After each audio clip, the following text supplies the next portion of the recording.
Da li biste mogli nešto da kažete o sihru kao najvećem zlu i zulumu današnjice na ovim prostorima? Sihr je kufr. Koga čini? Ne može neko učiniti sihra da nije izašao iz vjere.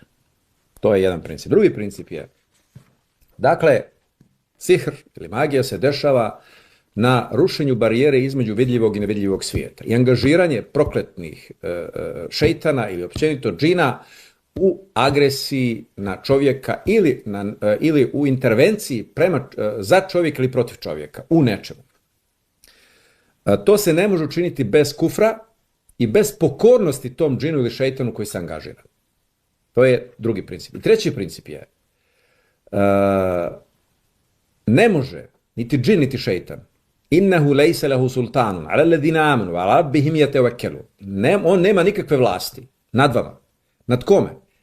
Innehu lejse lehu sultanun, ala ledina amanu, nad onima koji vjeruju. Wa ala rabbihim yatawakkalun. I koji se uzdaju u stvoritelja, u Allaha dželešanu, u gospodara. Kraj. Čvrsta vjera i uzdanje u Allaha dželešanu nema nikakve snage, sihra, bilo kakve prljavštine da vam naškodi. I to je glavni način odbrane. Uz to dodajte higijenu. I to je to. Četvrta stvar, koja je veoma pogrešna, aktualizacija te teme je promocija te teme. Zato ne razgovarajte o sihru, jer ga time promovišete. Ne otvarajte te teme u svojim porodicama, jer mu otvarate vrata. Na svojim druženjima otvarate mu vrata. Ta opasnost se pobjeđuje kad se ignoriše. Zapamtite ovo. I veoma je pogrešno što je danas to postalo tako aktuelno i što mi imamo neke navodne alime i kvazi alime koji se time bave. I pogotovo islamska zajednica s time mora obračunati. Nema nikakvog liječenja ni Kur'anom ni bilo čim kroz islamsku zajednicu. To je prostor koji se ne može kontrolirati i to je prostor koji čini veliko zlo. Tamo su velike zloupotrebe. Ljudi koji dolaze do granica i ruše te granice, komunikacije sa nevidljivim svijetom preko bolesnika, ulaze u ogromne rizike grijeha. Po raznim osnovama. Prema tome, to je linija koju islamska zajednica se mora sa tim obračunati. Ezoterija je velika opasnost za zajednicu. Ona se mora obračunati surovo protiv toga. Ko hoće time se bave napolje iz islamske zajednice? Napravi radnju tamo pa prijavi. Nadri lekarstvo je na kraju krajeva zakonom zabranjeno. Izvoli napravi kiosk, tamo budi neka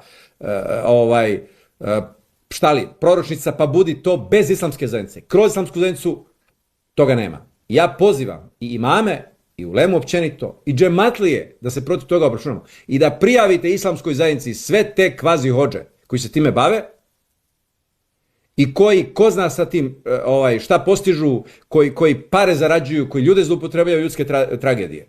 To je strašno. Morate i prijavljivati, islamska zajednica se mora s time obračunati. Zapamtite to. Inače, ukoliko islamska zajednica to dopusti u svom okrilju, u svojim džamijama, sa svojim službenicima, teško njoj i teško onima koji to dopuste. Ona otvara vrlo opasna vrata, ona otvara rane preko koji će ući razni mikrobi i koji je mogu razoriti. Prema tome, to je moj lični stav i moj poziv islamskoj zajednici. Nažalost, imamo zloupotreba. Ja lično imam informacije da mnogi to zloupotrebljavaju. Ali znajte da je ovo način. Znajte da je ovo način. Postoje istina i neki stručni ljudi koji to znaju raditi. Ali ne smiju to da rade u islamskoj zajednici. Izvoli ko ćeš se time baviti. To je jedan opasan posao. Veoma opasan i težak posao. Ali izvinite, recite mi ko je od ashaba u vrijeme poslanika sallallahu alejhi ve sellem otvorio ordinaciju za liječenje od džina i od sihra? Ko? Niko. Nikada. To je bio izuzetak. Imanom, snagom Kur'ana su pobjeđivali, a nisu pravili ordinacije i dočekivali tamo, pravili neke seanse i ludnice isterivanja džina. Molim vas, ne može tako. Ko se time hoće baviti, izvoli, bavi se samo time, bez islamske zajednice, bez džamije, bez zloupotrebe i bilo kakvog uvlačenja islamske zajednice u to. Postoje neki ljudi koji su veoma stručni, koji pomažu ljudima, ali ih je malo. Međutim, gdje je opasnost? Opasnost je u zloupotrebi i u prevari, jer je to polje nedokazivo. Tu ne možete napraviti kontrolu ko je častan, ko nije, ko je učen, ko nije. To je veoma opasno. I zato tražim, insistiram od islamske zajednice, ali od svih vas da pomognete islamskoj zajednici. A osim toga zaštitite sebe, ignorište tu temu.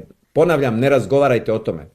Razgovaranje o tome je promocija prokletnika, šejtana i prokletnika džina koji to rade. Jer riječ je ta koja njih poziva. I evo, gledam slučajeve, jedan se razboli u porodici, pola porodice ode za njim.